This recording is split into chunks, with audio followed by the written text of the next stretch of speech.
অত্যন্ত দুঃখ ভারাক্রান্ত হৃদয়ে বলছি যে বাবুর মতো একজন জনপ্রিয় দক্ষ নেতাকে আমরা হারিয়েছি। নিঃসন্দেহে এটা আমাদের জন্য অত্যন্ত কষ্টের, অত্যন্ত বেদনা। এভাবেই উপজেলা চেয়ারম্যান বাবুকে পিটিয়ে লাঠি হাতে মহড়া দিচ্ছিলেন জেলা আওয়ামী লীগের সাবেক তথ্য ও গবেষণা সম্পাদক KM জাকির হোসেন জুয়েল।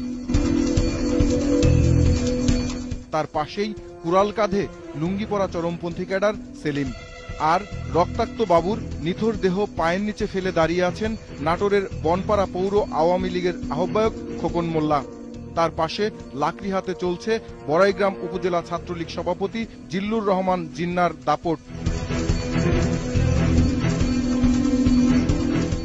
উদ্যত রামদাহাতে লক্ষ্মীচামারি গ্রামের মমিন যেন জল্লাদের ভূমিকায়। একটু পরই দেখা গেল চকনোটাবাড়িয়ার জালালের ত্রাস। এছাড়া কালো পাঞ্জাবি পরা নোটাবাড়িয়া গ্রামের আশরাফুল ইসলাম সরকার ও জামিল ছিল হামলাকারীদের মধ্যে অন্যতম।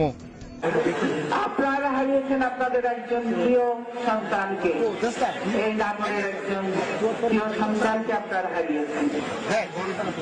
প্রিয় ভাই ও বোনেরা, বাবু কি অপরাধ ছিল সেদিন?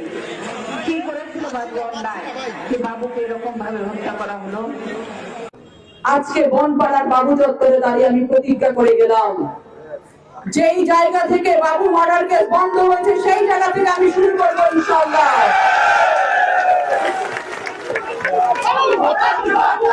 আমি যতটুকু শুনেছি মামলাটি তদন্ত রিপোর্ট ম্যানিপুলেট করা হয়েছিল। যারা প্রাইম একিউজ ছিল, যারা প্রধান আসামি ছিল, মামলার তদন্ত রিপোর্ট ফেব্রিকেট করে ম্যানিপুলেট করে সেই প্রাইম আসামিদেরকে মামলা থেকে যেন খালাস প্রাপ্ত হয় সেই ব্যবস্থা করা হয়েছিল। দীর্ঘ সময় পরে সেই মামলা আবার চালু হবে খুব শিগগিরই। হাইকোর্টে একটি অর্ডার কমিউনিকেট করার চেষ্টা চলছে। সেই অর্ডারটা নিম্ন আদালতে কমিউনিকেট হলেই সেই মামলার পরিচালনার দায়িত্বে যারা আছেন, আমার নাটোরের অনেক সিনিয়র লয়াররা এখানে আছেন, যারা আছেন প্রত্যেকের সাথে দাঁড়িয়ে আমি আমার বাবু চাচার হত্যা মামলার শুনানি আমি নিজে করবো ইনশাআল্লাহ। আমি আজকে এখানে কোনো নেতা হিসেবে আসিনি, আমি এখানে এসেছি একজন সন্তান হিসেবে। আপনারা মনে করতে পারেন বাবু চাচার 3 কন্যার সাথে আজকে আরেকটি কন্যা যোগ হলো। আমি সেই কন্যা হিসেবে আমার বাবার বিচারের জন্য, আমার বাবার হত্যার বিচারের জন্য যা যা করতে হয় আমি কন্যা হিসেবে আজকে বনপাড়া পৌরসভার মানুষের কাছে প্রতিজ্ঞাবদ্ধ হয়ে গেলাম।